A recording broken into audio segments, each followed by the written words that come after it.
Hello, my name is Matthias, and welcome to the Game Week 2 edition of the FPL Scope podcast, the first edition of the podcast since the game has launched, or game has started really now with Game Week 1. Me and my co-host on the FPL Scope podcast, Kevin, have had wildly different Game Week 1s, and just going to go straight away to Kevin, who is in the top 500k in the world. Everything seemed to go right in the first game week for you. How are you feeling just in general and also in terms of your FPL start so far? I don't know if that's considered a good thing or a bad thing, but I will take it. I think it's gone pretty well. Pretty sour about the fact that Tarkowski has to turn into Rayman for there not to be a penalty to be given in regards to his arms. Bullshit. So I'm pretty annoyed in terms of regular football and results in the sense of Everton losing. But of course, fantasy went very well. I'm very pleased, but I think, let's be honest, I think it was pretty obvious to do what I did in terms of the some of the assets that I have, and of course we can delve into that a bit deeper once we go get into it. Yeah, let's just go into your team, I guess, straight away, because you have done what you usually do for Game Week 1, and that is have both Salah and Haaland. That's basically what you've done every season since Haaland joined the game, really. Hmm. And it constantly just works out. I joined you on that same strategy last season where we both had Salah when most people didn't have Salah. They only had Haaland. This season it was the opposite. Most people had Salah and no Haaland. But again, you've just gone with both of them. And yeah, I just think that is, again, probably the tactic that I'm going to do for the next few seasons as well. Just because you know that they're going to deliver. There's no question about it. You don't need to worry about them. Just like with Bruno, for example, who knows what they're going to look like and what Man United are going to do. With someone like Ollie Watkins, Game Week 1 is always a struggle for him, really. You never really know what's going to happen with him as well. Gyökeres, who I picked, again, new signing. It's going to take some time and stuff. So you know what to expect with Salah and Haaland from the start of the season. They always start the season on fire as well. Like, they're always ready to go. They seem like those types of players. I think it's a bit different. I think that's something that needs to be discussed a bit more when it comes to Game Week 1. Like, some players are just more up for it from the start of the season. I remember my favorite player of all time, Gianfranco Sola. He was always amazing from the start of the season. And some other players sort of play themselves into form. So I think that's like the main takeaway. But you had a lot of successes in Game Week 1, as you can see. 75 points. You had Sanchez in goal with 8 points. Ait-Nouri with 9 points in defense. Frimpong with 1 point, which was a bit disappointing because he was subbed off 30 seconds before he got a clean sheet. Pedro Porro with a clean sheet, 6 points. Nick Williams with 1 point. Salah as your captain with 16 points. Palmer with 3 points. Jorginho Rutter with 6 points. Tijani Reijnders with 10 points. He was amazing. Dewsbury Hall with 2 points. Kind of disappointing with Everton in general.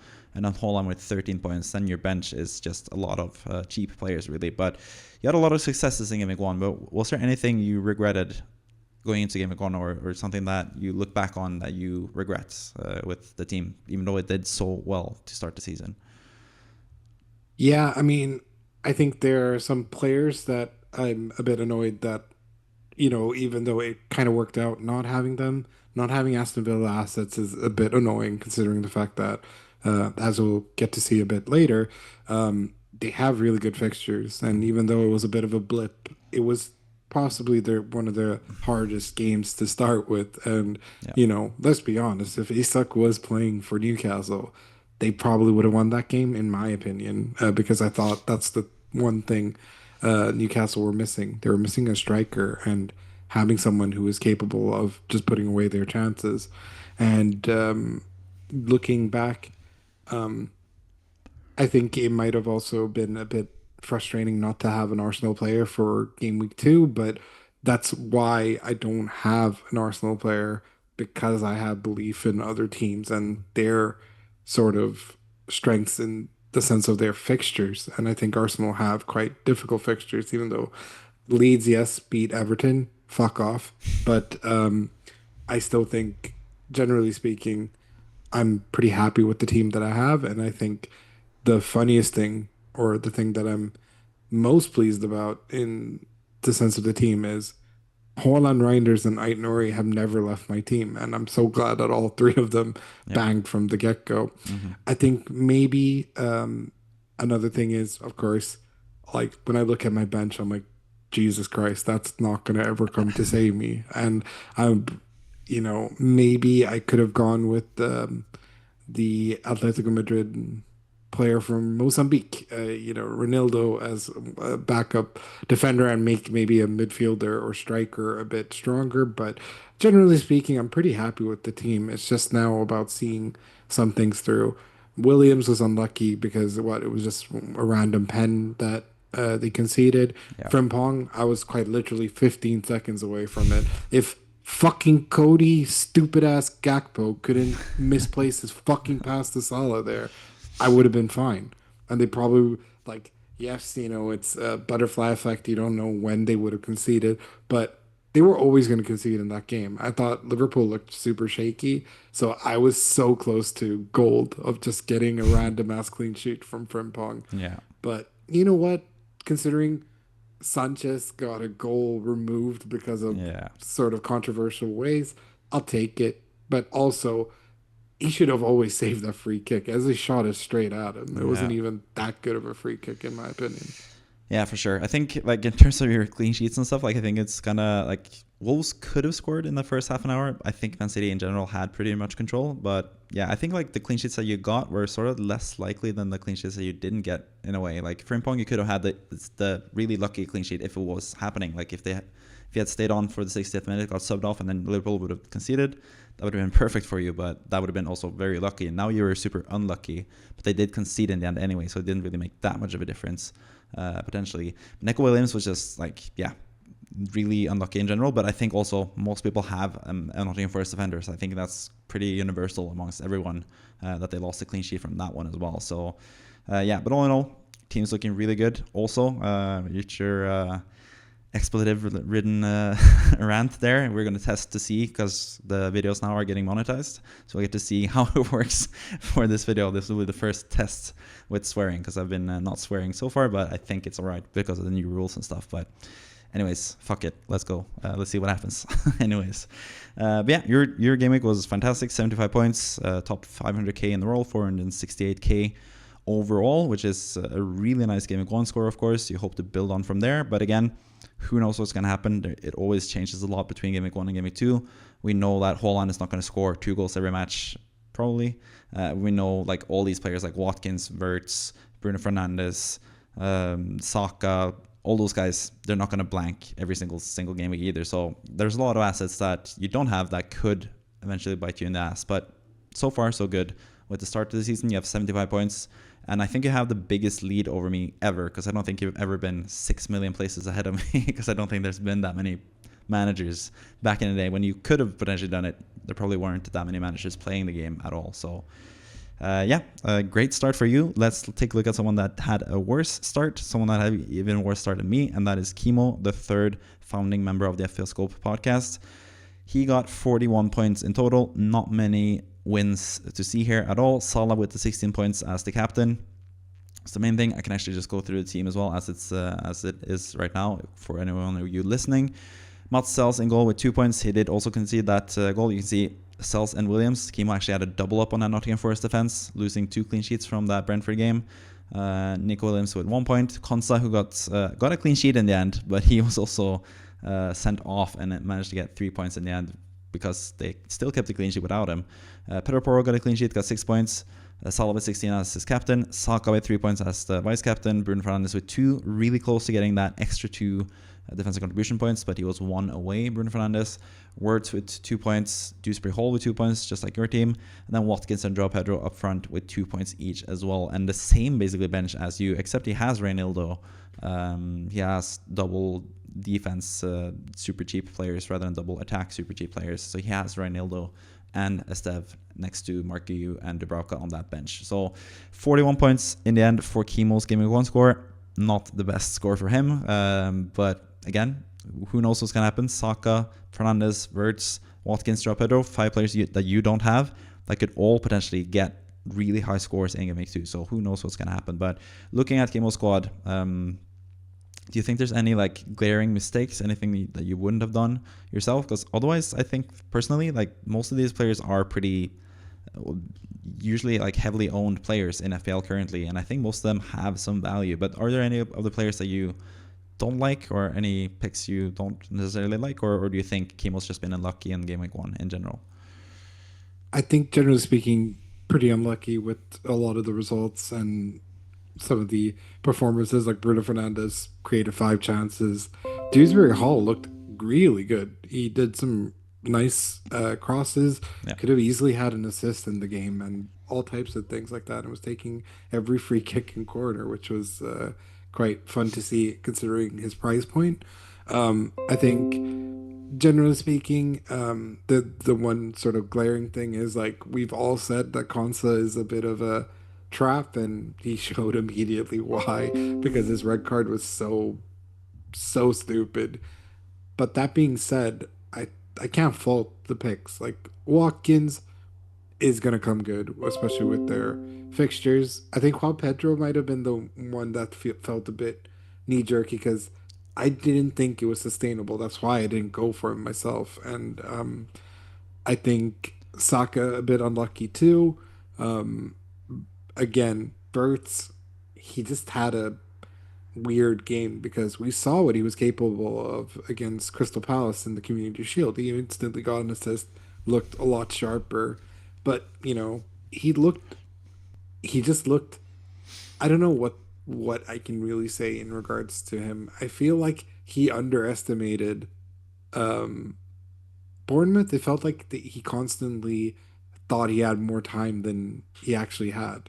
But Hmm. you're not playing Braunschweig or whatever the fuck. You're Yeah. playing a decent Premier League side. Like you can't think just because you play for the best side in England, sadly, So, everything's just gonna go your way. so you're saying it's Bundesliga tax. He's not ready for the Premier League.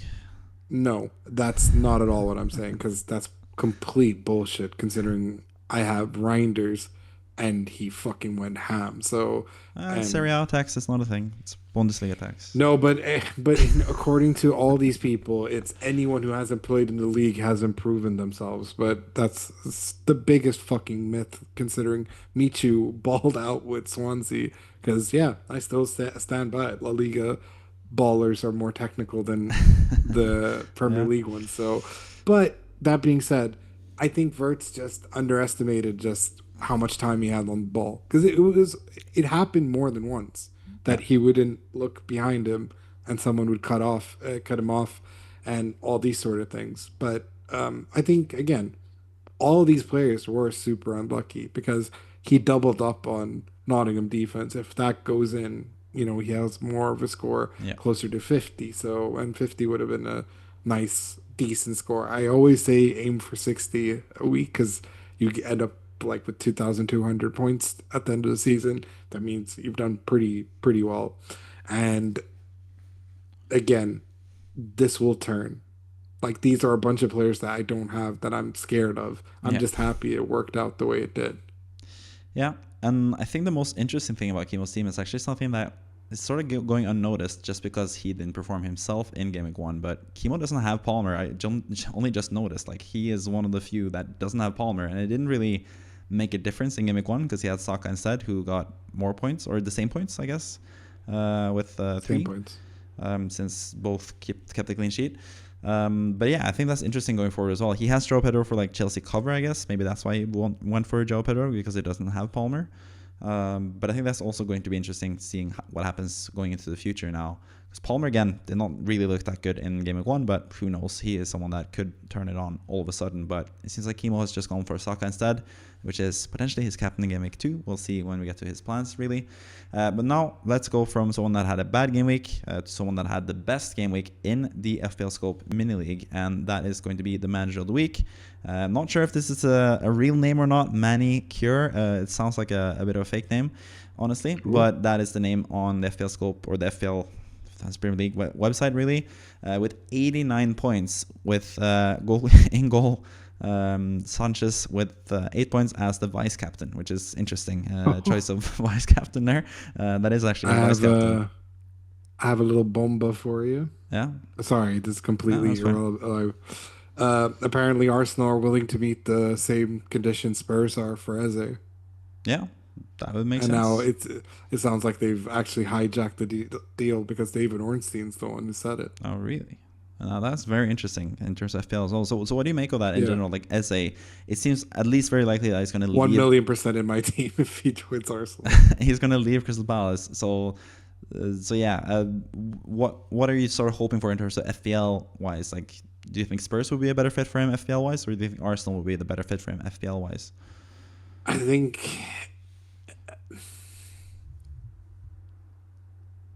think Spurs need him more, if that makes sense. It sounds like a really weird thing to say. Yeah, I think Spurs definitely need him more because they need more X Factor players like himself. yeah, Whilst I think Arsenal, of course, it takes them to another level by having a player like him can play left wing, right wing, cam. Like he can play pretty much anywhere, is a set piece threat and has that X Factor, especially with Saka being Saka, who you definitely know Noni Madueke will be sort of coming in for him, especially if his injuries are the way it is.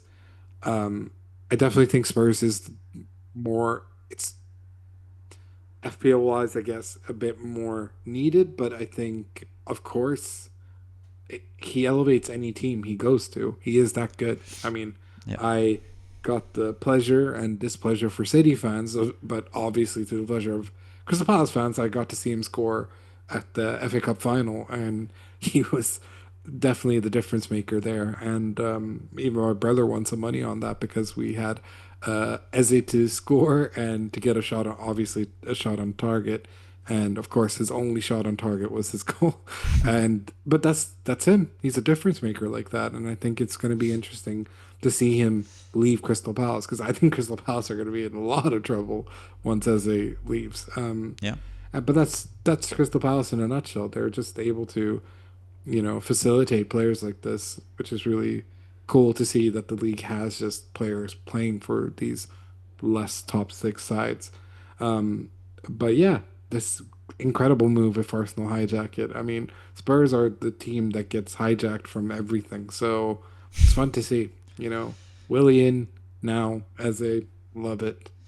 Yeah, that would be really interesting for sure. And also, like, there is footage from back in the day when he was a QPR player, that he said like he would never go to Spurs because he's an Arsenal fan. So Yeah, it would he's a make diehard sense. Arsenal fan as well. So Yeah, like, I hope he ends up going to them yeah, instead. it would make sense. Like, I think his best position is like more centrally rather than on the left, which is not really what Arsenal need. They need more like a left winger currently, but he can definitely play left wing as well, and he can also fit in rather than Odegaard sometimes, or next to Odegaard as well in that position as well. So I think it would be an amazing signing for Arsenal. I think that's what they need. They need someone that can play on the left, sort of be more supportive and be some of that X factor as well. I think they sort of need that as well. Like I'm not sure about Saka's X factor. That's always been the thing with him that I don't really rate that much. Like I don't feel like he can just take over a game as much as other players can. So yeah, I think Eze would be really good in that regard for Arsenal in general. So yeah, definitely really interesting to see what's going to happen with him. And at 7.5 for Arsenal against Leeds, if that happens, probably is going to be unlikely that it's going to be done before game week 2, which would be ideally when you want him, but eventually this season that would be amazing for Arsenal or for Spurs for that matter. For 7.5, I think it would be a really good price. Even Crystal Palace, he could be good, but he usually is one of those players that I mentioned earlier that is sort of a slow starter to the season. I've had him for Game Week 1 in 2 seasons, and he's been pretty bad for me both times, I think. So, and once again, my computer shut down a little bit because it overheated. So we're gonna go back again to the match of the week, which was the point we were at as it overheated. And we were just talking about Eze as well, that he was on his way to Arsenal, and now, like an hour later as well, as we're starting to record this again, it seems pretty likely he's going to Arsenal, which is going to be really interesting going forward, which will, of course, affect how we talk about the rest of this podcast as well, pretty much. But for now, the match of the week, 89 points overall. Sanchez in goal with 8 points, Van Dijk with 3 points in defense, with Nico Williams with 1 point, Van de Ven with 6 points, Salah with 8 points, Declan Rice with 6 points, Tijani Rangers with 10, Elliot Anderson with 6 points as well in midfield, doubled up with Reijnders and Anderson, which is something that a lot of FPL managers are going to want as well pretty soon, potentially. Haaland is captain with 26 points. Chris Wood with 13 points, which was a major talking point here, I think, for this team, and Dropheader with 2 points. Then the bench is terrible. Kinski with 0 points, didn't play. Konsa, who got sent off with 3 points. Ramsey, who didn't play as well for Burnley. And Esteve with 1 point for Burnley as well. But yeah, first and foremost, Chris Wood. Is this sustainable? Do you think, again, that's always the question with Chris Wood, really? Is he just going to keep banging in goals, or do you think the new signings and stuff will make changes to it, and also the fact that they're playing in Europe pretty soon as well. Like, what do you think of Chris Wood in general? Because he is like one of the main reasons that this manager became the manager of the week. I think it's going to be very similar to Chelsea's situation with Juan Pedro and Delap. People seem to think like, oh, Juan Pedro is 100% going to continue starting no matter what. That's not true. And I think Yeah, it's the same with Chris Wood. I think both players are have to be hell bent in succeeding because they will get benched for the other, and then it starts that merry-go-round. I don't think either one of them are sustainable as the first pick in that sense. So they have to just keep it going and they have to be producing. Do I think Chris Wood could produce? Yes, of course. We saw him overproduce last year, and he yeah, started off really hot and he looked great. And I'll be completely honest. The thing that impressed me quite a lot with Chris Wood's performance was he looked like he didn't lose a step and he looked dangerous throughout. Anderson's assist was unbelievable. I fantastic. The goal in perfectly general was curved pass. amazing.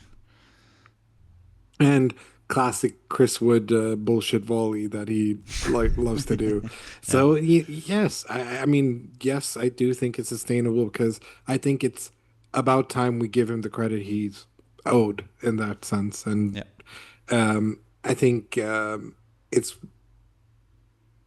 I still think it's volatile, yes, because um, they did sign a new striker, yeah, and like you said, there's Europe. There's a lot of issues that come with Chris Wood, but I think at the beginning, just with like Juan Pedro, if both of them score and can show some consistency, it should be okay. And considering Nottingham Forest's, first couple of matches, great pick. I wanted Chris Wood yeah, myself. It was just that the 7.5 made me go, oh, where can I save a little bit of money? And it ends up being the strikers and stuff. yeah, But that being said, am I like annoyed that I have Frimpong who's 6 million and this player who's this amount and Reuter? I could have maybe made some of them cheaper to facilitate a Chris Wood or Juan Pedro for that matter. But yeah, definitely a inspired pick, and I think very well done. I mean, if you yeah, really deep it like this, he got 20 points from his three um, Nottingham Forest players, and then he got 36 from his two City ones. So well done. You picked two teams that played really well and, got the points for it. Luckily, you yeah. didn't triple up on their defense like I've seen some idiots do. With team? Well, not triple up, but I've seen a lot of double ups in terms of Nottingham Forest defense. So Yeah, going like Kimo. attacking, yeah, going attacking, well done. Yeah, on the topic of Anderson as well, like he looked really good just throughout. Like he was also really close to getting the Hmm. defensive contribution points. He was close to getting bonus points. Like he was close to getting a lot better than 6 points as well. So what do you make of him as well? And also Declan Rice, sort of in the same category, like a defensive-ish midfielder, like a central midfielder who can get the odd assist, take some corners and stuff. Rice takes all the corners as well for Arsenal. Like, what do you make of those types of players?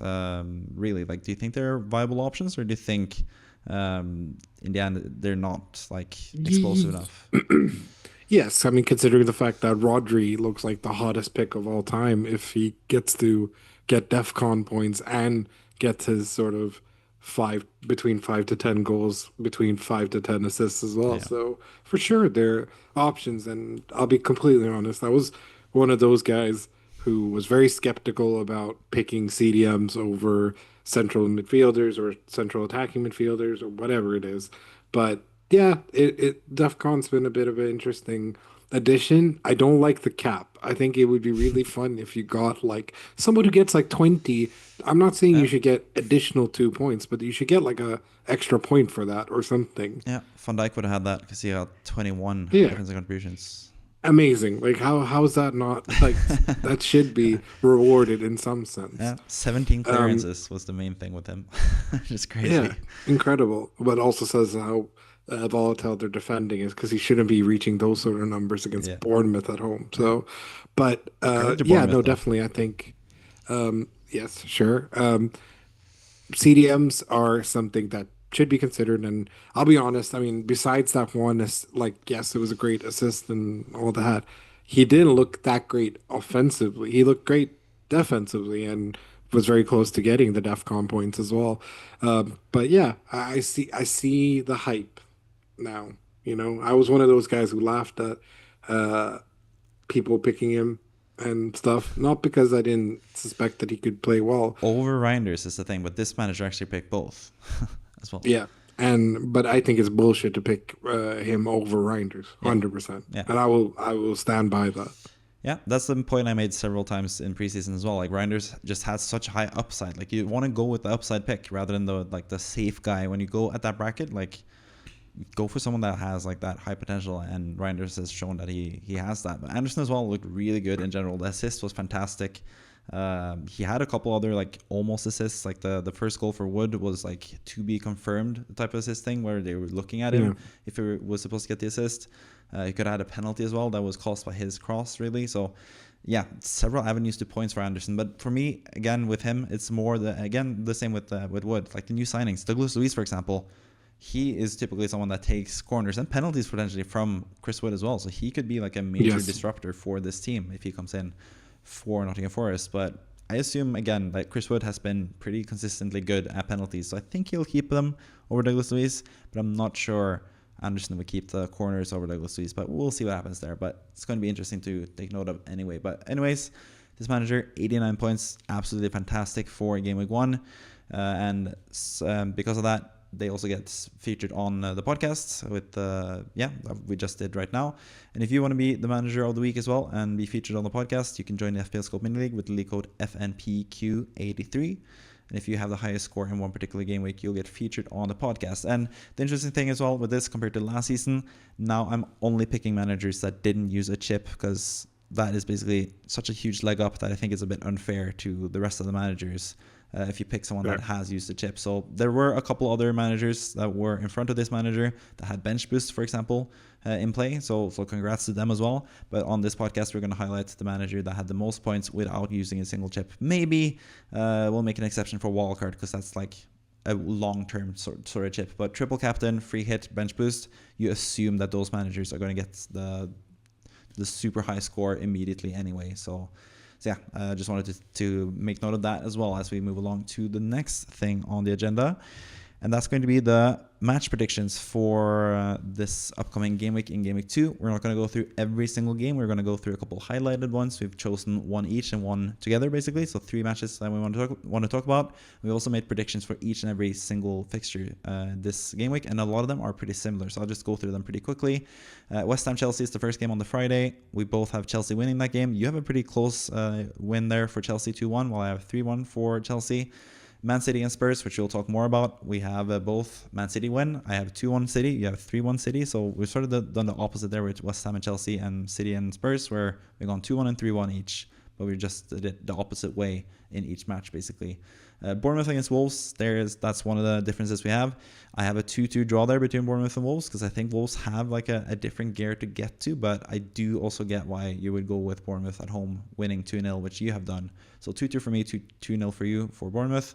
Brentford Aston Villa, we both have a 3-0 or 3 goal margin win for Aston Villa. You have 4-1, I have 3-0. Burnley and Sunderland, we both gone 1-1, typical 1-1 game where a lot of people are hoping for Reynildo points from Dubravka, points from Esteve, and then they both conceded one time. Would be kind of typical, really. Arsenal Leeds as well, we have the same thoughts there, 3-0 for Arsenal. Then Crystal Palace against Nottingham Forest, which we're also going to talk a bit more about. I have a draw 1-1, and you've gone with a narrow 2-1 victory for Crystal Palace over Nottingham Forest at home there. Everton against Brighton. I think we both know how good Everton have been in the past against Brighton. This is also the home opener at the new ground for Everton, so I think it makes sense that they would win this match, even though Brighton looked better than Everton in Game Week 1. But yeah, we'll see what happens there. 3-1 I went for, 2-1 you went for. Fulham against Man United. We both gone for Man United win, surprisingly, at Fulham's home ground. I've gone with a 1-0 win. You've gone with a 2-1 win. That's going to be an interesting game also, but we're not going to talk too much about that either. But then finally, the major game of the game week, I think, in general, is the final game of the game week between Newcastle and Liverpool, which is all the more interesting because of the Alexander Isak situation. So I think we can just start there, really, because this is the game that you wanted to talk about as well, right? Or no, you want to talk about City actually, but yeah, let's just talk about Newcastle Liverpool at first, because how do you think the whole Isak saga is going to affect this game? Do you think Newcastle will be like guns blazing, or do you think they'll be like super like laid back and just trying to defend? Like, how do you think this game will open up for Liverpool in general, especially with the view of Salah as a captain potential there in that game as well? No, absolutely. I think generally speaking, Newcastle Liverpool have shown some classic matches, and partly thanks to Isak being a focal point in the game. And of course, this time around, he will be a focal point in the game simply because of the fact that he might be heading to Liverpool. But I don't think this is going to be the sort of game where Newcastle can afford to just sit back and do nothing because I completely understand the rhetoric of, playing defensive, but that's not Newcastle at the end of the day. They're going to go guns blazing. They're going to try and get a win. And I think it's quite regular that it's a very high scoring game. Yeah, And I think last year it was 3-3 in the end, right? yeah, So especially well at Newcastle, and then I think Liverpool won pretty comfortably 2-0 in the reverse fixture. So for me, I think Newcastle, especially with the Isak thing in mind, I think that'll give the Newcastle players a bit of more of a spark to prove him wrong and be like, look, we're building something special here. hmm, Let's fucking take it to them. And I think it's going to be a really entertaining game. I just think that Liverpool are better. They're the champions for a reason. They've yeah, reinforced in all the great places. Federico Chiesa is now playing matches for yeah. them all of a And sudden. he wants to stay So, as well now.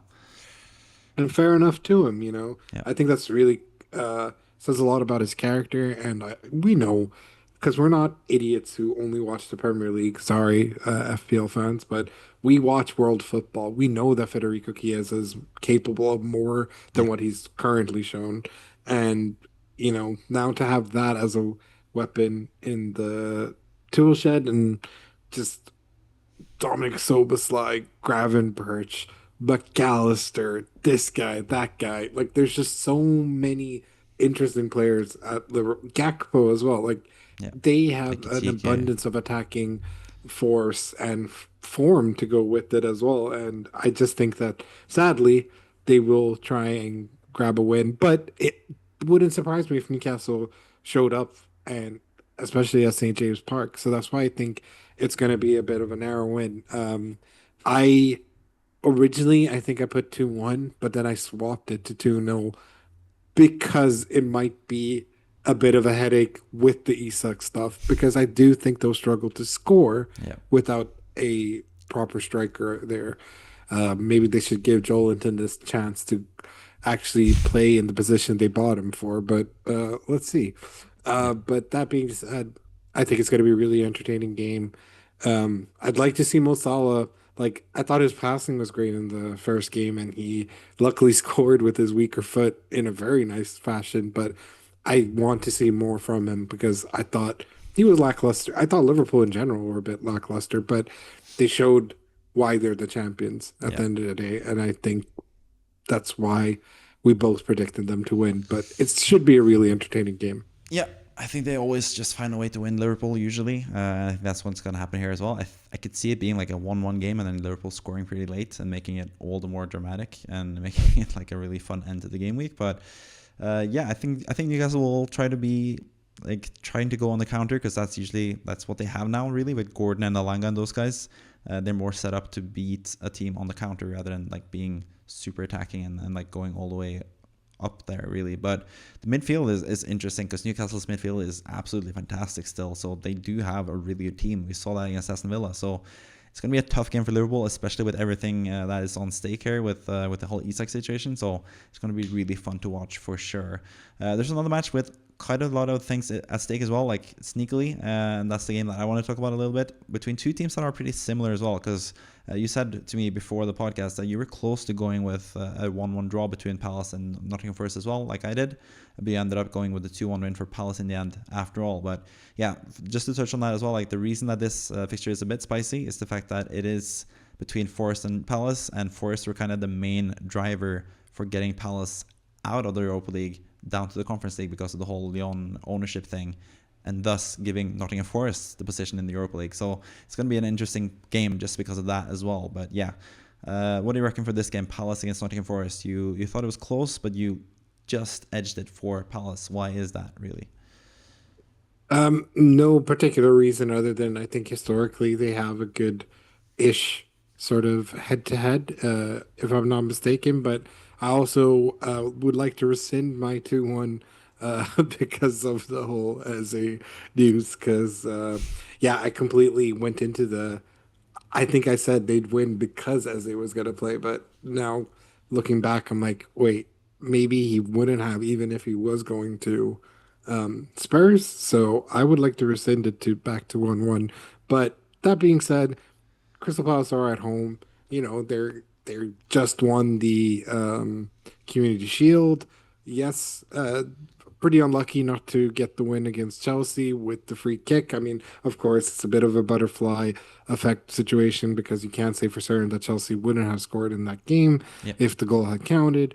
But that being said, they've shown very good. Yeah, they've impressed me, generally speaking, and they've been under very good management. And well, maybe not your favorite manager, because am I right in thinking he was your chip manager, maybe? No? Glasner last season.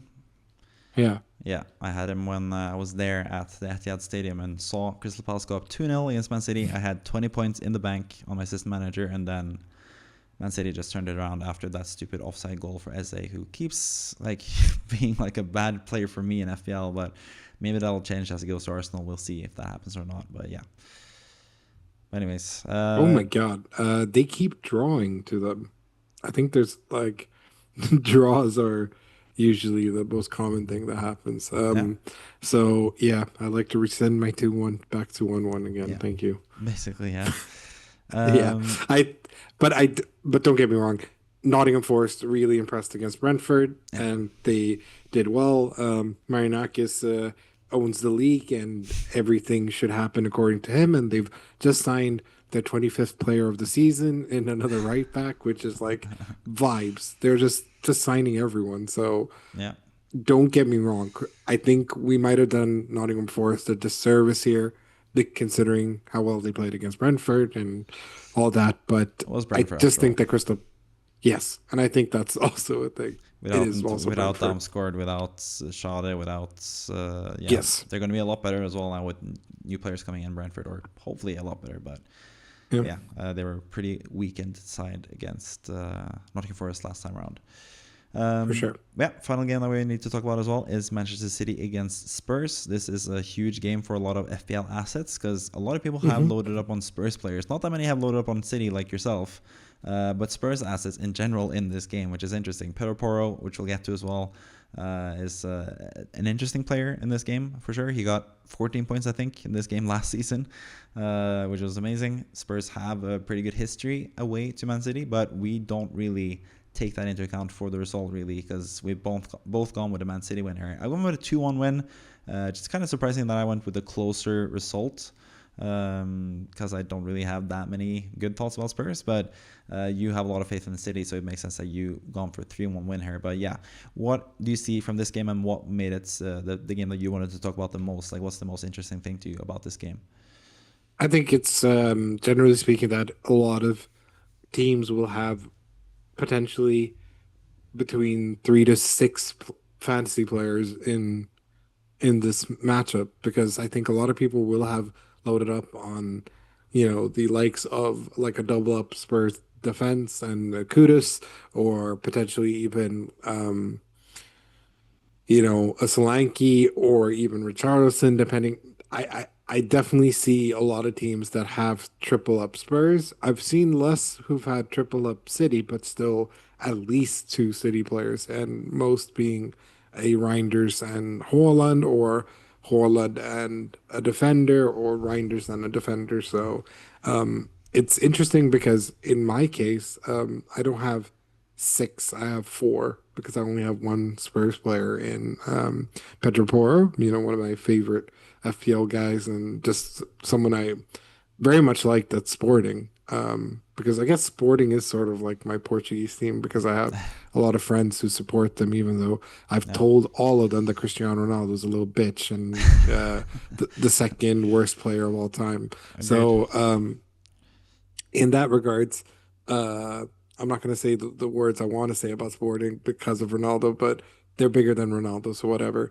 But yeah, Petropor is really fun. I am a bit envious that I don't have Kudus anymore because he was, as you know, in my first draft, and as Yeah. some of the viewers here would know, was also in my first draft. But I had to find the point 0.5 to get someone else apparently. So damn it. And yeah, I am envious of people who have him. Obviously, you hate him because he's a Judas. So um, Uh, Not that stop impressive. lying. You dislike him more than anyone else Before the who move would to have made that Spurs, move. should mind you, like just as a player, yeah, he's overrated. Standing on business. And his You're performance in such Game an Week 1 was asshole. overrated as You're well. such an. He should never have gone to West Ham. I just what I fucking said about this move when you guys were like confirmed. Nah. I'm like, God damn it, what a fucking waste. Yeah. He's gonna be a waste at Spurs as well because he's a waste man. See, just say you hate him. Just wait and see. Just say Let's that see. you hate We him. had two crosses into Okay. the box. Oh, fantastic. Great. Richarlison made fucking super acrobatic, masterful finishes to save his 2 assists. Richarlison is that guy. Brilliant. Oh, Yeah, I've said exactly. this whole. He's Exactly. Brazilian. I've said this for years. Yeah. Richard's better than Kudus, so don't worry. Uh, Fine. yeah, personally, I only have one player from this fixture actually, and that is the main man himself, Tijani Reijnders. But yeah, definitely would want some more City assets, but maybe not even for this game. I don't know. It's going to be an interesting game, I think, in general, just to gauge how good both teams are. How good were actually Spurs in the first game week? They played Burnley at home. Can we really tell much from that? How good are actually City? Or are they going to just run over the teams every single time they play them now? Because they beat Wolves quite handedly, but will the same keep happening again and again? Because they do have a lot of good talents, but defensively, I think they will be more tested against Spurs, which is what I'm interested to see. Especially like how does the defense for Man City hold up now, still without Rodri for now at least. So yeah, I think it's a really interesting game. Fine. Um, I will give you that.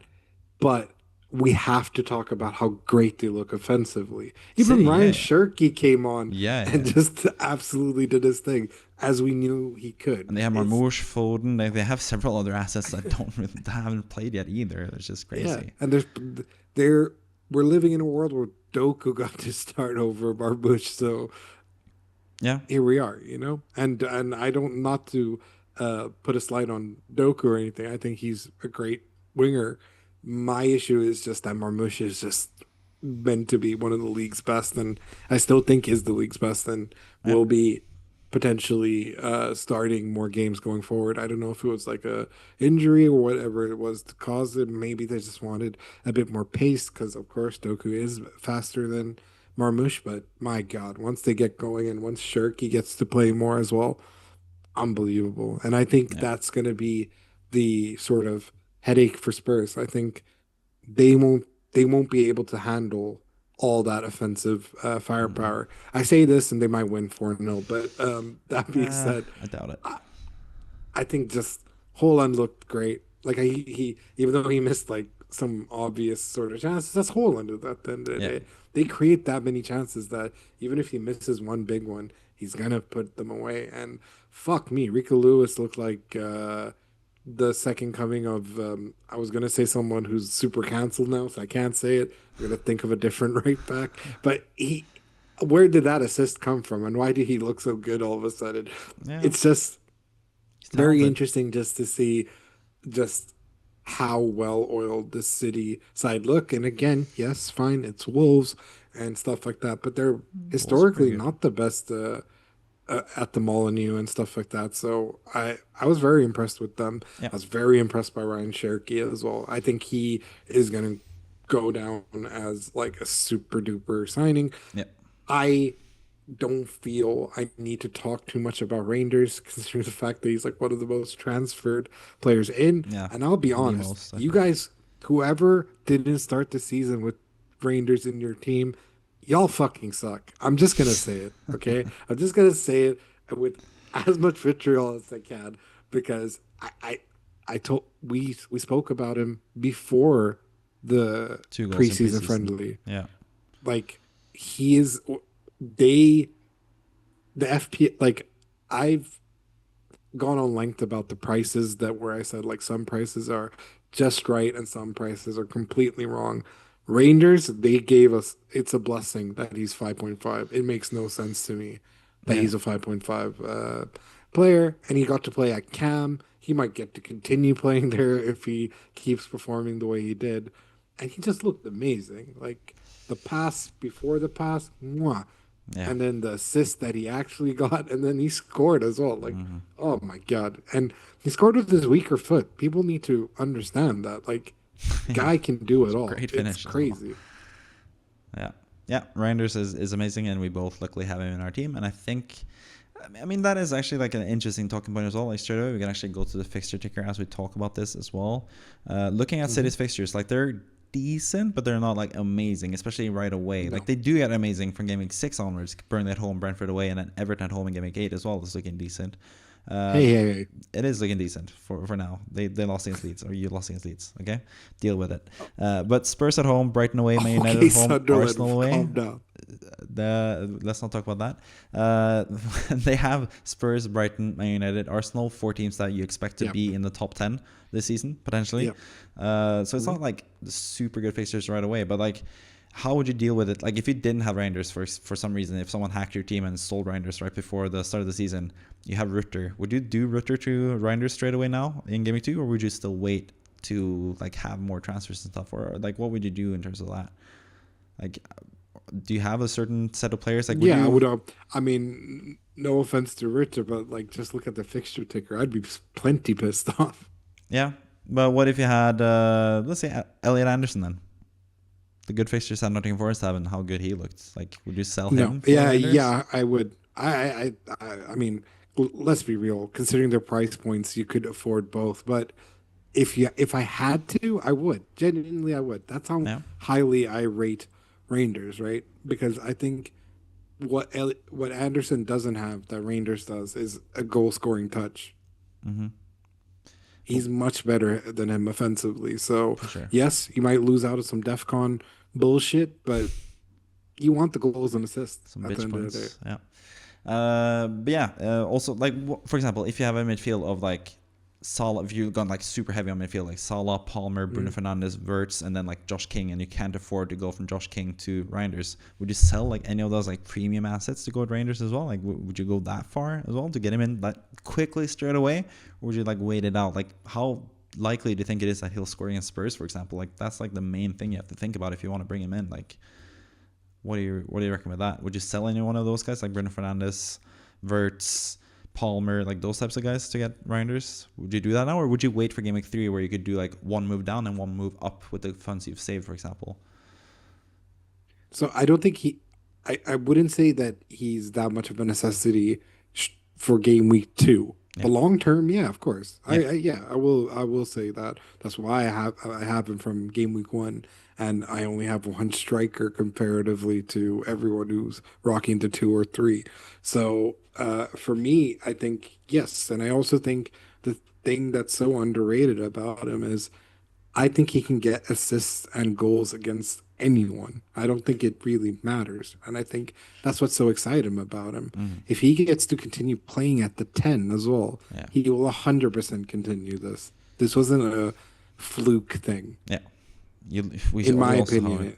we also how amazing it was. Like I've seen people like talk about like expected goal numbers and stuff, which is stupid to do after one game week. Like data is not doesn't work that way. But yeah, he would look amazing. Like he's going to be an amazing player this season for 5.5. It is a steal, like you said. So yeah, I think personally as well. I'd probably it would be very much like match dependent. Like if I had Adingra, for example, I don't think I would rush to sell him to get Reinders because he has Burnley Fine, yeah. away this game week. Like I would like just like calm down if I had that, for example, and just wait for another week and see what else I can do. Palmer's someone that I would look to potentially sell like pretty early if he doesn't perform. If he doesn't do anything against West Ham, I wouldn't really mind going from, for example, Reinders or Palmer to Reinders and then afford like Watkins to Haaland, for example. You can do that in game week 3. Like you can open up so much stuff if you wait one more week. So I think like waiting is is nice sometimes, but Reijnders is someone that you should definitely plan to get in at some point in the next few game weeks if you don't have him already. Pretty much is my thoughts, I think, on that. But yeah, apart from Reijnders, who we all think, or we both think is essential pretty much this season, there's one more thing I really want to talk about when it comes to the fixture ticker, and that is namely Game Week 3, where you see a lot of the teams. I'm actually kind of surprised that Man United are so high up on the fixture ticker myself, but that's mainly due to Game Week 6 and Game Week 7. From Game Week 2 to Game Week 5, they don't have the best matches really, except for Game Week 3 against Burnley.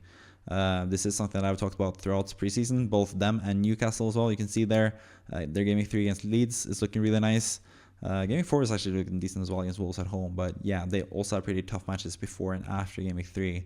And Brentford as well, they have some good assets, even though they didn't look that good in the first game week. They could be good that first game week. They also have Nottingham Forest against West Ham at home in Game Week 3 as well. There's a lot of good Game Week 3 players that you can get. So what do you think? We haven't really talked about this since I started making content about free hitting in Game Week 3. Is that something that you would consider yourself? Like how do you gauge when to free hit in general? Do you have any plans for it? Or yeah, what's your thoughts about using potentially free hitting Game Week 3 considering your squad right now? Or potentially even, I don't know, what other game week potentially could you go for a free hit, do you think? Or do you think free hit 3 is the best one? No, I definitely think 3 is good, but I also like the looks of 6. Yeah? Why? You already have the city assets. Oh yeah, for sure. But it's also that there are multiple other teams that you can target and Yeah, we just can get Everton West Ham. more of. Everton, West Ham, Nottingham Forest against Sunderland at home, Aston Villa at home against Fulham. Like there's some decent ones there that I very much enjoy.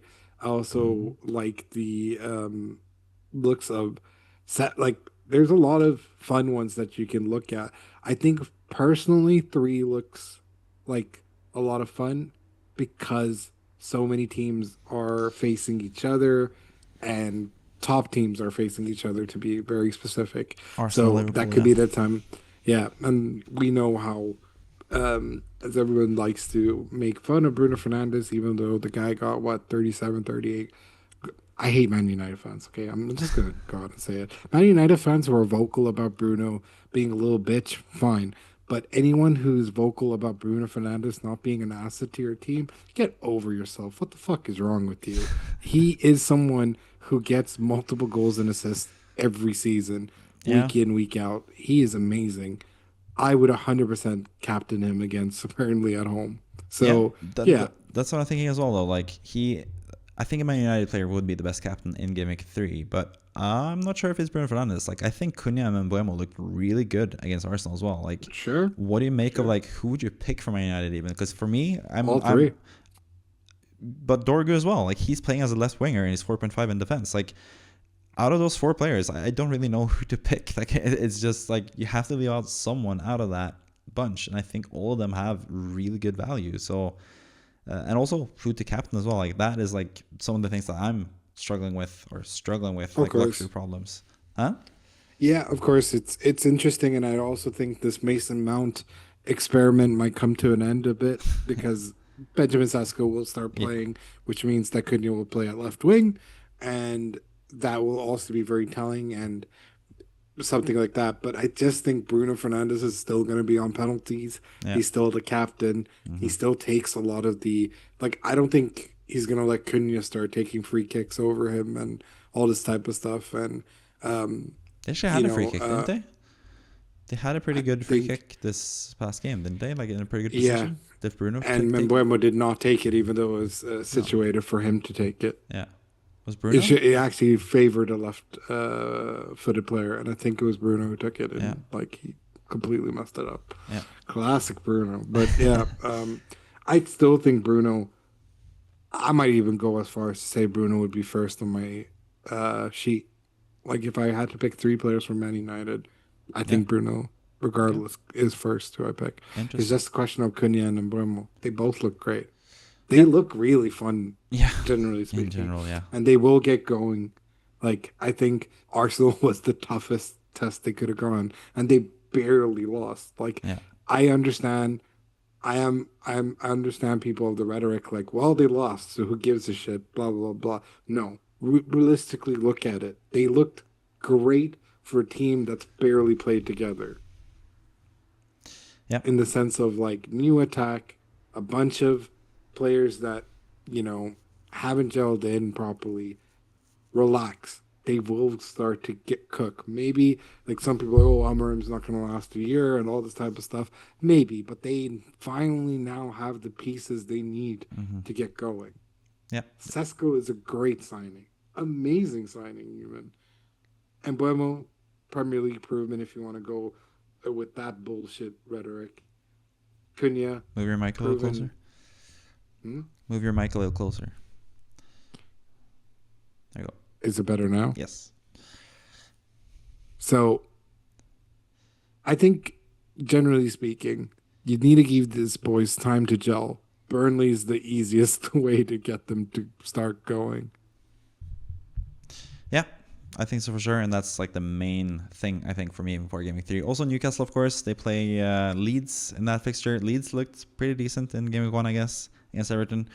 So we'll have to wait and see, but we get another Game Week of data in Game Week 2 where we get to see how good these players are, and maybe we get some more clarity on which Man United players are the best to choose, because currently I'm struggling. I want to pick 4 Man United players really for my free hit in Game Week 3, but we'll see what happens there in general. But yeah, Man United's assets in general as well, like their fixtures are actually pretty good over the long term. But for me, with free hitting Game Week 3 and then Fulham away, City away, and Chelsea at home in the 3 matches, like they don't really have any interest in me apart from Game Week 3.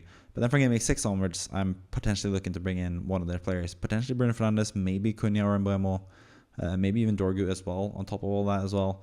A lot of options there to go from for Man United, I think, which is an interesting team in general. Yeah, I think that's really it for fixture ticker for me, really. Anything else that you've taken note of? Anything you want to talk about when it comes to the fixtures in general? I think some people have to also calm down in regards to the Aston Villa result. Very knee jerky.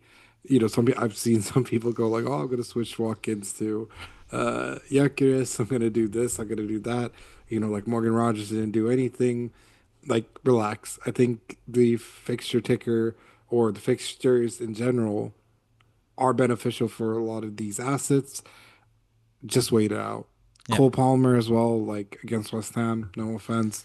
Just wait one more week. Yeah, I think so too. And I think with a lot of these players, wait one more week unless you know for sure everyone's injured. But in terms of the fixture itself, Aston Villa look awesome. Yeah. I'm actually really, really annoyed that I have zero Aston Villa coverage, Yeah. which is beneficial that I have so many high-priced players, because if Cole Palmer does another stinker, mate, it's just easy to get potentially Chris Wooden and like a Morgan Rogers and stuff like that. Yeah. Like I can definitely do things like that, especially if I save a transfer, which seems very likely unless I know for sure Frimpong's out. Then I guess I have to go with Esteve, as I've heard some people call it. Yes. But yeah, I think for you, in terms of just general transfers, Game Week 5 looks like a really good game week in terms of selling Palmer potentially and bringing in the Aston Villa asset. Like you can bring in Rogers, for example, and Watkins up front as well, potentially with the money that you save from Palmer to Rogers, for example, or something like that. So, or Rogers Anderson for that matter, if you want to save even more money. So, because you can see there, Aston Villa and Forest have really good fixtures from Game Week 5, especially there. Which is where I think it would be fun to target those teams again. But yeah, Aston Villa, you have some game weeks to assess now. Brentford away, Palace at home, Everton away are like okay fixtures, but not amazing. But then game week 5 through 7, that's where you really want to have that Aston Villa assets, and you can double up at that point with all the transfers that you would have saved until game week 5. So yeah, I think you're doing all right when it comes to Aston Villa. It's not like an urgent need. But we'll see what they do against Brentford. But I think it's also interesting to note both Aston Villa and Chelsea were kind of disappointing going forward in Game Week 1, but now they get to face Brentford and West Ham, who looked absolutely terrible defensively. Or West Ham looked okay defensively, I guess. The goals, it was 3 goals conceded against Sunderland, but they were 3 like low XG type of goals. Like they were not really goals they should concede, because Hermansen did a terrible job at least 2 of them. So So yeah, it's going to be interesting to see, I think, with Chelsea and Aston Villa assets in Game Week 2 in particular, to see what happens. I'm gonna say something that is gonna piss off a lot of Liverpool fans, Yeah. but both West Ham and Brentford have equally shit goalkeepers. Right there, I said it. Kelleher and Hermansen. Hermanson is obviously worse than Keller, but I think Keller is so extremely overrated. Yeah, we'll see. But he's not a Liverpool player anymore anyway, so they won't probably take it the Care. wrong way anyways. But yeah, we'll see. Brentford and West Ham, definitely two relegation candidates. We'll see what happens. But also, can't really overreact too much to Game of 1, I guess. Maybe. I don't know. But now, let's, speaking of reacting to Game Week 1, let's take a look at my weekly wildcard draft in Game Week 2, where I've made a lot of changes since my Game Week 1 draft, which was technically my own team, my own draft myself, basically. But this is what I landed on. If I had a wildcard now, this is what I would have had for my squad. Made 3 striker changes, completely changed the whole striker situation there. Made 1 change only in midfield, and that's Palmer to Semenyo to afford the Haaland Salah draft.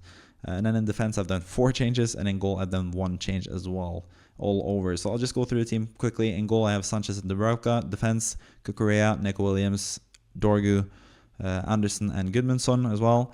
In midfield, Salah, Reijnders, Semenyo, Rodgers, and Josh King from Fulham. And then up front, I have Haaland, Strand Larsen, and Wood as my 3 main attackers as well. So looking at this team, how do you assess this team in general? Is this something that you would potentially look to have if you were on a wildcard? Obviously, you have a more similar team to this than myself, because you have already the Haaland type of structure that this team has as well. Like, how do you feel about this team in general? And also, like, getting rid of Palmer is the other like big thing. Like, how comfortable would you be with that if you were wildcarding this game week? I mean, if you're wildcarding this game week, I mean, Jesus Christ. But even if you weren't, like,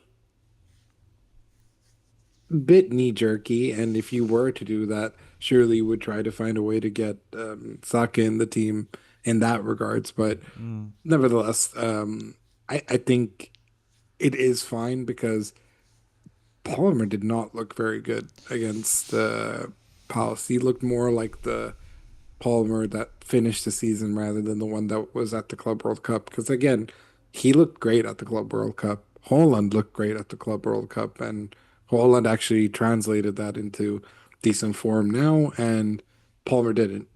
So I wouldn't hate it, especially because you get in players who have pretty good form, in the sense of like Semenyo, or it allows you so much more freedom to spend that and cover yourself from a Palmer onslaught as well. So, no, I completely understand why you would do it, but I also find it funny that Bowen's one of the players that you cut. Yeah, I mean, mainly he was always going to drop in the rankings anyway, because the Sunderland Of fixture was like course, the main thing with him. But also, just West Ham looked sure. worse than expected. First half was decent, second half was atrocious. And yeah, it was always like a thing with Bowen that he had like okay-ish. Like, he doesn't have like awful fixtures. He has some of the worst fixtures if you look at the fixture ticker actually at the bottom, but they have like fixtures where I think he can score potentially. Like, Chelsea is a tough fixture, but again, I don't think it's like the super good defense either. No.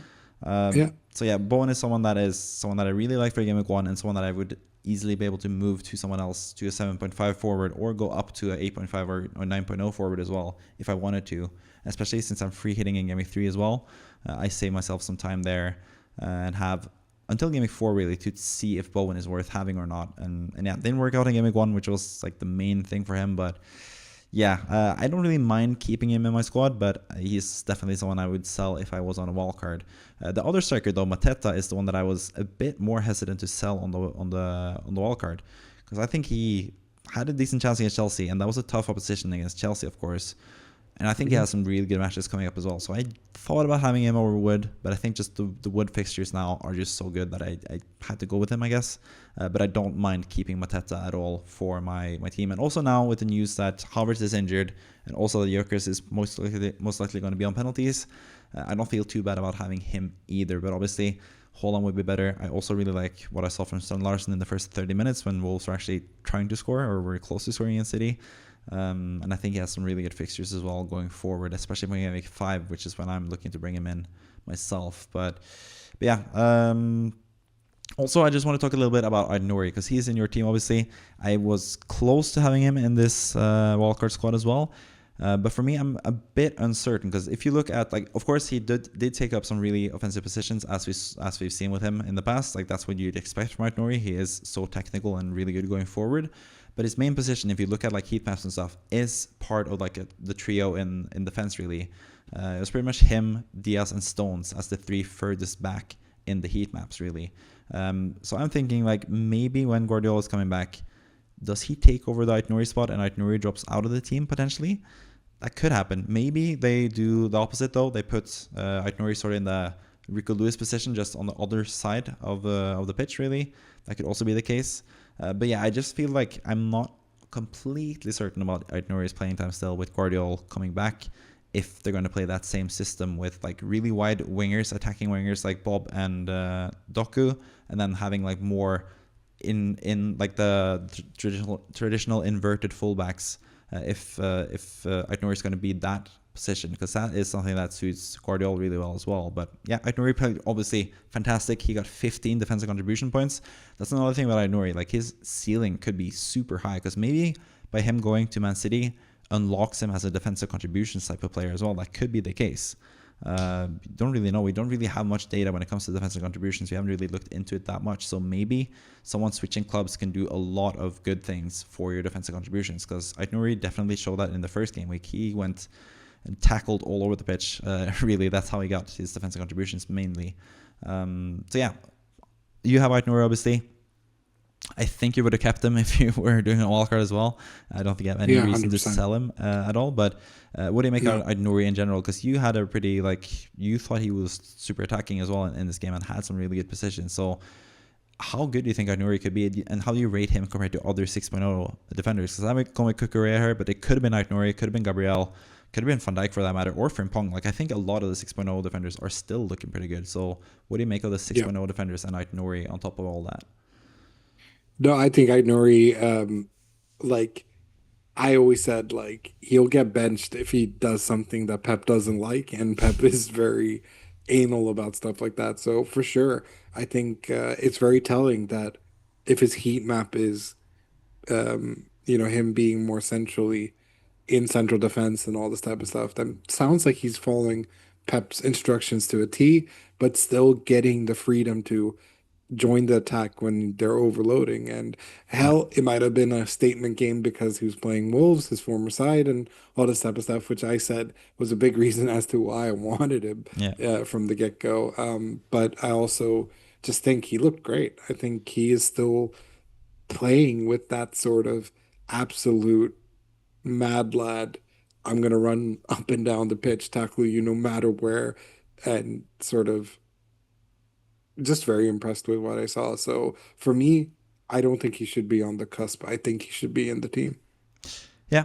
I get that as well, but I think just Cucurella looked even more attacking as well with better Sure, fixtures. of course. Yeah. So, and I found it difficult to find the money. Like, maybe I could upgrade Nico Williams potentially, but then I would have to downgrade somewhere else. And I felt like I quite liked most other players. Maybe I could downgrade Wood to like a GU, for example, and upgrade King to someone at 5.5, and then find money to get Ait-Nouri as well in defense. But yeah, it's just like I'm still not completely sure Ait-Nouri is nailed or not long term for City, but so far so good. Fantastic performance in game week 1 for FPL, especially with those defensive contributions. So it's going to be someone to watch for sure, someone that I'm going to keep in mind until game week 6, which is like a pivotal point I think in the season. Game week 5 and 6, there's a lot of good like fixture swings where you need to take advantage, I think, with the transfers that you hopefully would have saved up until that point, really. Yeah, other than that, any other thoughts about this team in general? What do you think of the team overall? Is it like worth using a wildcard? Like, when would use a wildcard? Like, in what instance would you actually use it?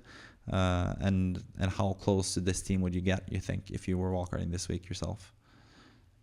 If it was Wildcard this week, I mean, uh, it's funny that you're admitting Arsenal's not the team to target too much because yes, Leeds at home could be a very easy win for them, but other than that, the fixtures kind of suck. And I think it's about time some people are more honest about the fact that their fixtures kind of stink, and that's the reason why I don't have them. Of Yeah. course, super jealous for this week, and obviously Hmm. they kept a clean sheet against United. A bit luckily, Yeah. in my opinion, but nevertheless did it. But other than that, Semenyo, I think what a way to start the season. What a way to shut up that guy who's now been arrested and a bunch of other stuff. Like, uh, good riddance. And I think a bit template with Strand Larson because I think a lot of people love Strand Larson, but that again, a lot of the template players have worked, and I think generally speaking, this is a very good side, and I like what I see. I like the addition of Sanchez because I had him. And again, I still think he's kind of a like he should have saved Esley's free kick because I Yeah. was just straight at him. Um, and with not even that much height either. Like it was quite literally straight at him. Um, but other than that, very cool. I like seeing Dorgu. I really Yeah. liked what I saw of him against Arsenal.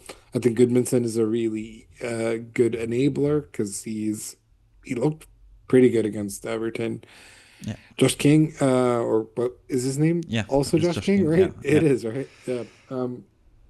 He looked great and almost won a penalty against Fulham. So, Mm. and played at Cam, didn't he?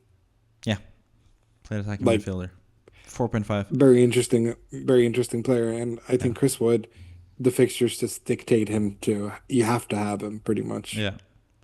I felt bad And about people, I had like a decision between Rogers and Wood or Anderson and Watkins. How do you feel about that? Because they're the same price technically. So how do you feel about that combination? Would you go Rogers Wood or would you go Anderson Watkins? Do you think? oh, Rogers Wood, Yeah. because I'm all about the upside.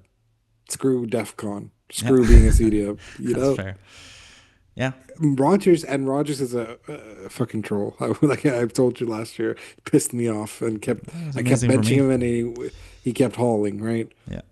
But at the end of the day, I think Rogers Wood is more fun simply because with Rogers you get an X factor player. With Wood, you get a consistent goal scorer who is definitely overperforming, but at the same time, if he's performing at the end of the day, and Yeah. he just looked great. He did. He generally does. And the fixtures, Crystal Palace, not the hardest game. West Ham, sorry. I mean, look at the color that you put Yeah. it in. Yeah. I made them the easiest possible game after game week 1. Still think he's capable of scoring against Arsenal, but Yeah. yeah, it's going to be a bit more difficult it being away.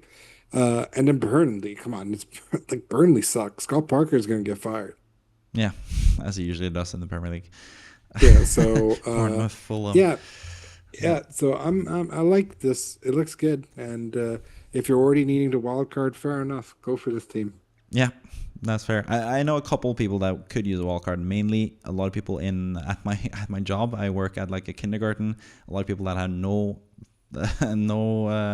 Premier League experience. They haven't watched a single game of football almost, and they just made a Hmm. team just for the hell of it. And they have like someone actually did auto select and had Mecha, the guy who came on and scored the penalty, as captain, and managed to get like 10 points from that. Sorry to bring that up. I know it's bad memories, but yeah, that's just the luck of the draw sometimes with auto pick as well. But they also had like 4 players that didn't play at all, and like, yeah, crazy teams. They could use a wildcard for sure, but other than that, I think in general you should just stay calm after one game week. It's just been one game week. It's easy to overreact to everything that happened, so try to take that into account when selecting a team. And I've sort of done that as well. Like Nick Williams didn't get any points, Dorger didn't get any points.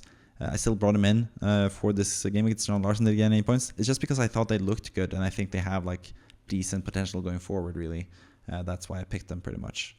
So yeah, I think that's it for the weekly wildcard drafts. And if you want to see more in-depth thoughts about all these picks in my weekly wildcard draft video, be sure to check that out as well. That is on the channel if you want to watch it, where I go through every single pick from number 1 Salah to number 15 Goodmanson, ranked in terms of importance in the team currently.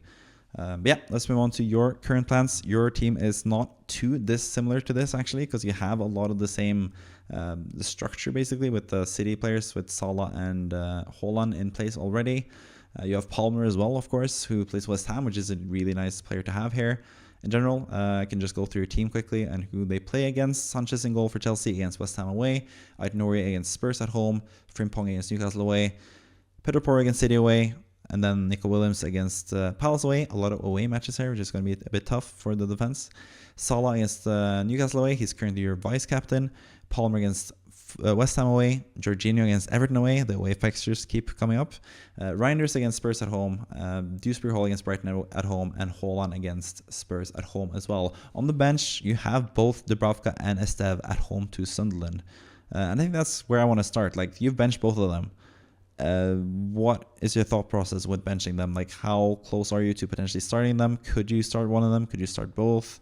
What do you feel about Burnley in general after game week 1 and stuff? Do you think people should have them as options, or do you think they're just to be benched if you have anyone half decent to play there instead? I think it's crazy to me that people are considering benching Porro over Burnley or Sunderland assets in that sense, because you have people on the Sunderland camp, which I think is perfectly fine. They looked decent against West Ham. They got a bit lucky to keep a clean sheet in that game, and definitely shouldn't have won 3-0. But I think because people are like so sure that Burnley are going to win against Sunderland, I'm not at all sure about that. If anything, I felt that Burnley looked like the worst side in the Premier League this season. So they showed flashes of decent attack against Spurs, but I think generally speaking, I'm not so against the idea of benching them. Like, if true, I'll say this. This might be the only time to field them, to be honest. So this is their easiest match of the season, most likely, because they can't play themselves. Yes. Exactly. So, yes, I totally understand doing that, but I feel like, I feel like the players that I have could do the business. I am considering maybe playing one of them and benching. Like, for example, if I find out the Frimpong's injured, I will have to play Esteve. But the issue for me is just I really hate them. I mean, my question then is, why did you bring in Esteve if you're not going to play him against Sunderland at home when you have defenders playing tough away matches? I don't know. I just ought to pick them. The people on the pitch is the people that matters. I guess a part of me also wanted to have Reynolds, so I don't know why I actually have Dubravka and Esteve there. But I guess in Esteve we knew that he was going to play pretty much every game, and with Dubravka, he's only playing goalkeeper at 4.0. That makes sense. Yeah, exactly. So I think that's why. But I'm half considering maybe playing Esteve over, because over looking who? at it, I don't. Palmer. No, I'm just kidding. Instead of maybe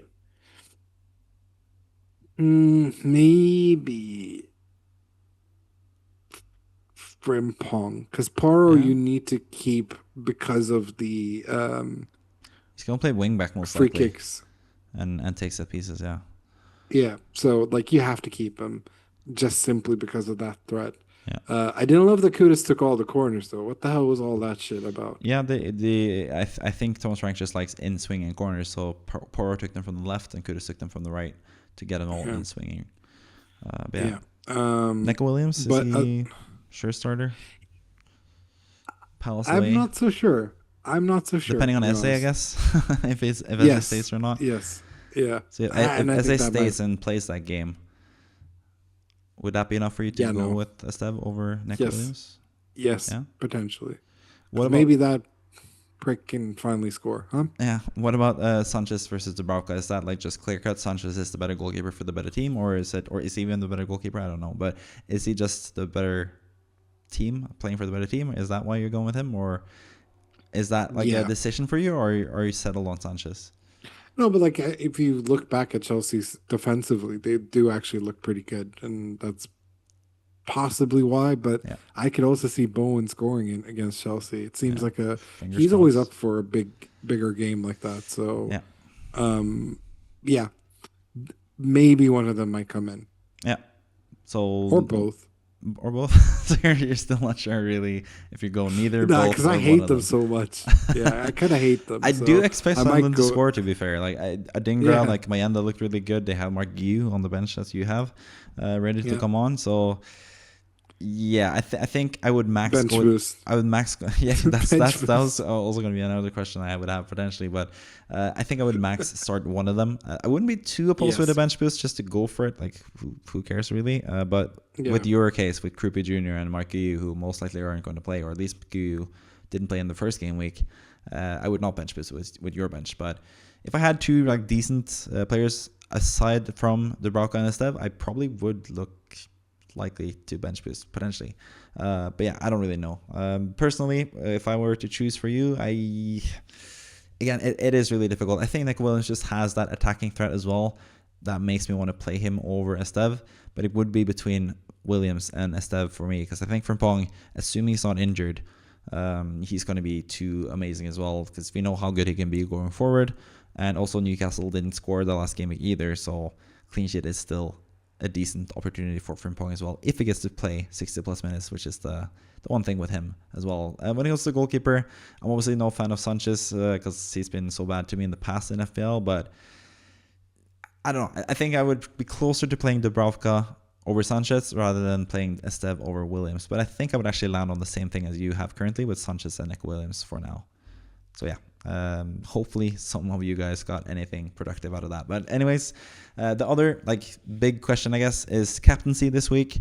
You have Haaland as well, which is something that most people don't have. And you've gone with Haaland captain for now against Spurs at home. You have Salah as the vice captain against Newcastle away. Obviously, Palmer against West Ham would usually be a pretty good captaincy choice as well, but considering game week 1, maybe not as interesting.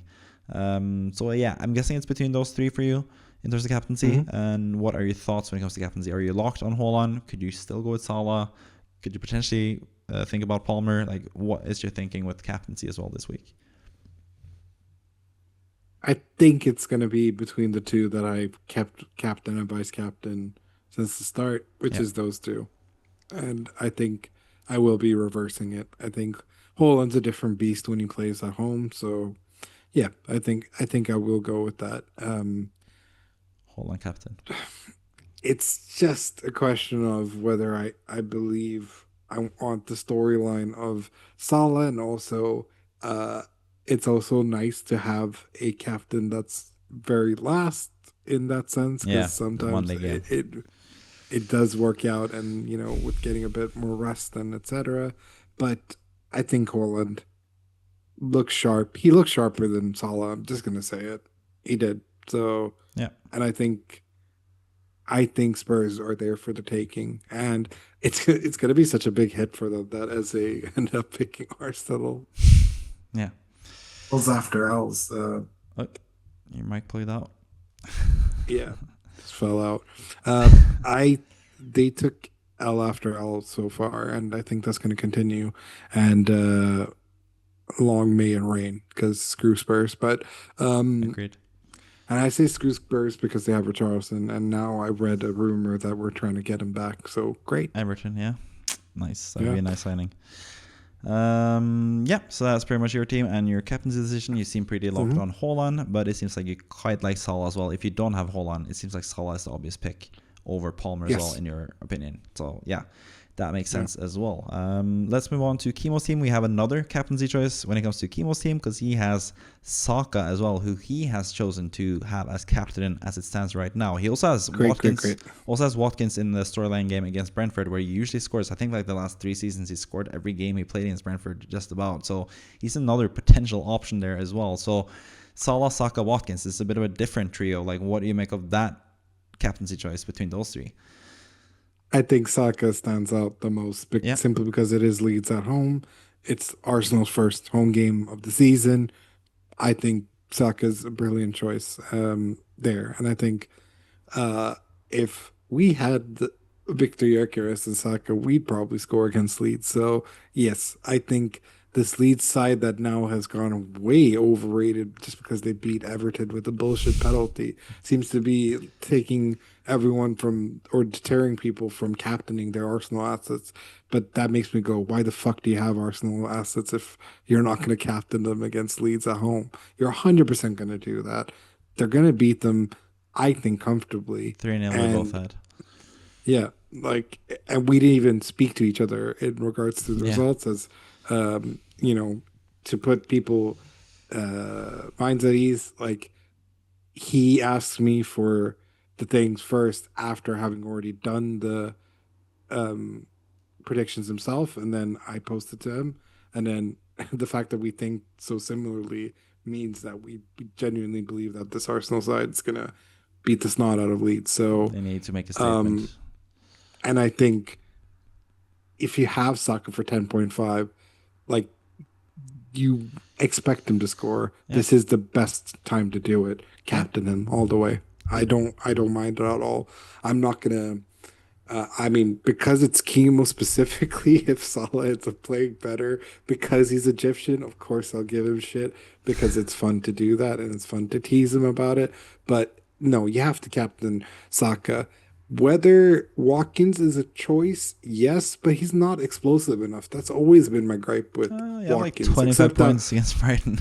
Brighton, yeah. Yeah. That's the one time he's done that in his entire Ah, life. he's been pretty explosive in some other games as well. So yeah, but he doesn't have As he doesn't have penalties. He's a striker. Like there's drawbacks to him, of course. Yeah, but the issue is like with me for walk, I feel like Saka is just. I feel like that's the perfect game for Saka as well, Yeah, and Gyökeres as well. Like if you have Gyökeres, I wouldn't hate you for captaining him as well. yeah, for sure. But yeah, what do you make of the penalty thing as well? Like there are reports now that Gyökeres is going to be the penalty taker for Arsenal. Does One that? million percent after. Like no, I'm sorry to cut you off. Yeah, He's 100% going to be taking penalties, especially after his stinker disaster class of a game against United, where the focal point was him doing this the entire time. So I'm wearing a fucking Sweden jersey. Of course, I'm gonna back my boy. yeah, I think he's gonna be taking penalties, but I also think it's like the situation with like Zlatan Ibrahimovic, all these strikers who struggle in a place, they're gonna get to take the penalty. yeah. It's a We've seen striker. Saka let Martin Odegaard take penalties for no reason. So Yeah, of course they do that with Gyökeres, especially yeah, in a easy feel good sort of win. They're 100% going to get him going. So yeah, I have no doubts that he'll be taking the penalty. yeah. Saka's a piece of shit if he doesn't let him take it. For sure. There, I said it.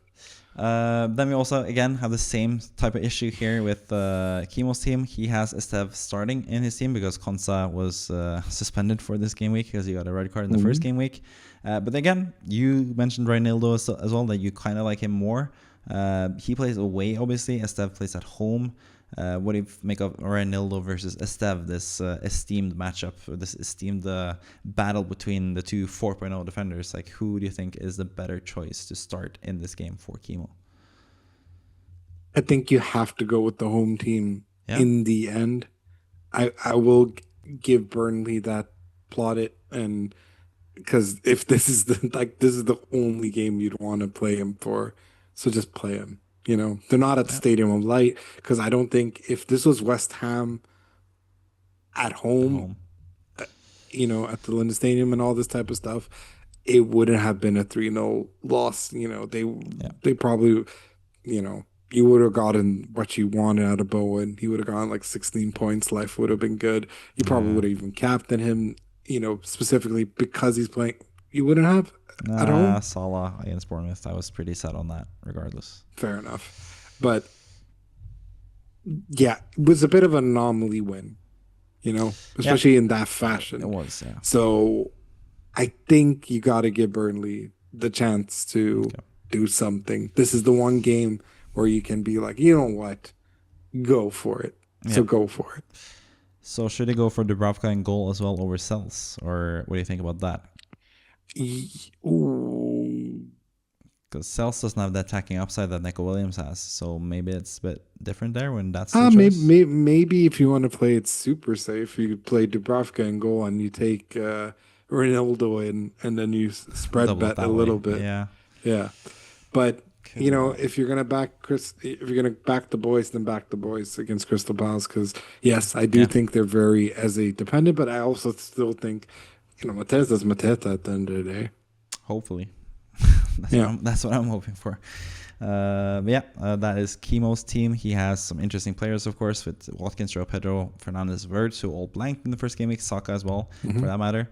It's going to be interesting to see what happens there with those players and see if Kimo can recuperate some of the points lost to the likes of you, for example, and other people that had better game week ones than Kimo.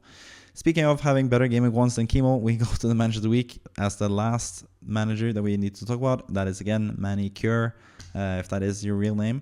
And this team has Sanchez in goal against West Ham, Van Dijk away to Newcastle, Neco Williams against Crystal Palace away, Esteve starting against Sunderland at home, Salah away to Newcastle, Declan Rice at home to Leeds, Reijnders at home to Tottenham, Elliot Anderson, that is, away to Crystal Palace, Haaland as the captain. This is my choosing. I don't really know because I haven't talked to this manager, but I'm assuming Haaland would be the preferred captaincy choice here as well against Spurs at home, Chris Wood against Palace away, and Joe Pedro against West Ham away. In this instance, it is my decision to start Esteve over Van de Ven. I think that's a bit of a different thing to Pedro Porro. Like, Pedro Porro has that attacking threat. He is the offensive. He's going to be a wing back most likely because they play like a 3 at the back or 5 at the back system with Thomas Frank against the better teams in the league. That's what we've seen with Brentford at least. So Van de Ven, I don't think he has the same upside as Pedro Porro. So I actually think Esteve is like a better choice there because I do assume City will score at least once against Spurs. I would be really surprised if that wasn't the case. Here we go, Eze to Arsenal. Yeah, it seems pretty much confirmed that he's going to go there, which is interesting. Really fun development, I think. And fun that we had it on the podcast as well. It happened while we were talking and made this podcast. But yeah.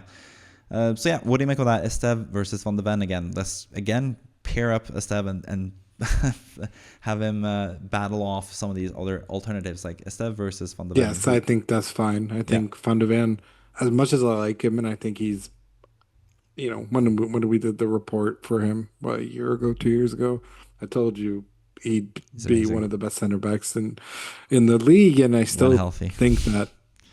But yeah, that's the issue. Yeah. But I also think Spurs are going to get battered, so might as well have a fighting chance with Esteve, as I love hearing people call him, because what is a step, right? Yeah.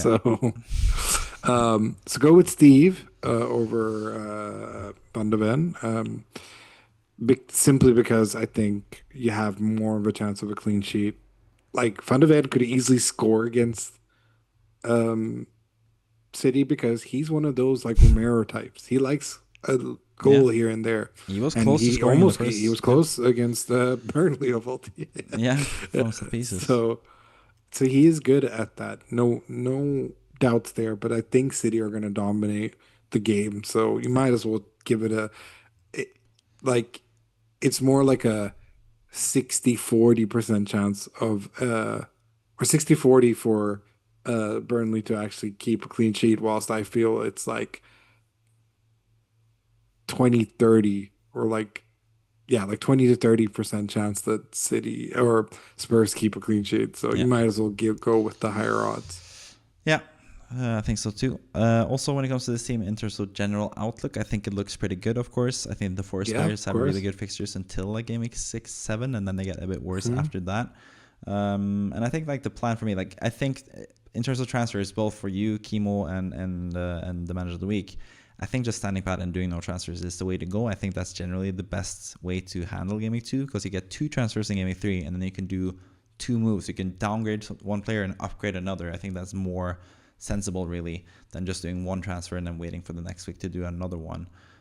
There's just more flexibility you can do with 2 transfers. I think it's by standing pat is the best option in most instances really, and also in this instance.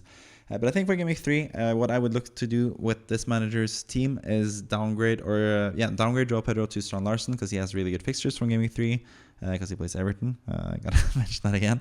And then Declan Rice up to Semenyo as well because he is someone that looks as like a higher potential pick than Rice, in my opinion. I do love Declan Rice, of course. He's my favorite player outside of West Ham in the Premier League. Because he used to play for West Ham, obviously, and he's just an amazing guy and player in general.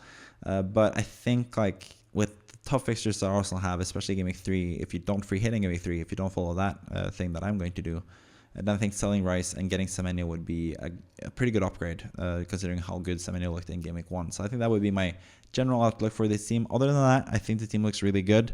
Just stick with Salah, Haaland, no Palmer as well. It's going to be interesting. You have a lot of flexibility when it comes to strikers. I quite like this team, but if Palmer starts banging in the main against West Ham, for example, yeah, you have to sort of figure out what to do with that, because yeah, it would be really difficult to get Haaland into this team while keeping Salah and Haaland. That's the one drawback I think with this team in general. So yeah, any other thoughts about this team in terms of longer outlook, longer term? Anything that sticks out to you? Any players that could be potential problems going forward as well? No, I think generally speaking, team looks pretty good. Maybe besides Konsa, it might be in this guy's best interest to have like a Aston Villa attacker in either Rogers or Yeah, Watkins. But could besides that, I could the think it's rise to great, and Rogers I as well. think yeah, and I think Pedro could easily get a goal against West. Like that is the sort of bounce back, Yeah, unfortunately, could be. bounce Yeah. back sort of match and fixture for him and Chelsea in general. So I think long term wise, and considering me and him have very similar esque players and teams, yeah, I think pretty solid and looks good for the future as well. Though Kinski in goals is a wild one. Yeah, that's interesting. He didn't get to play. Vicario started, so Yeah, that dream has died as well. But yeah. yeah, also just read now that it seems like Eze is going to do his medical after the European game for Crystal Palace, because they play Fredrikstad out of all teams from my home country of Norway Thursday, which is when this podcast comes out. And after that game where Eze plays, he's going to be going on a medical to Arsenal. So I assume that he's going to leave Palace before the weekend, which makes it a better fixture for Nottingham Forest as well, which makes it interesting in terms of Neco Williams and Sells, and whether you should start them over the likes of Esteve and Dubravka. So yeah, let that influence your decisions as well, I guess, on top of everything else. But yeah, I think that pretty much wraps it up for this podcast. Really fun to do this once again. We will be back doing it next week, hopefully, as well. That's when I'm going to be in London. So we'll see how we can sort that out potentially. But yeah, that would be fun to do for after Game Week 2 and also leading into Game Week 3, where I'm looking to free hit and you're potentially looking to free hit as well. I think that would be a really interesting podcast to do in the same room as well. I'll be in the room that you're currently in right now, as you can see on the video. So yeah, anyways, with that, thank you for watching all that stuff. And as always, we still keep it a tradition to let Kevin have the final word. So take it away, Kevin, with whatever you want to say to end this podcast. I think a lot of our Arsenal fans who listen to this will be very happy because my final words are going to be fuck Spurs.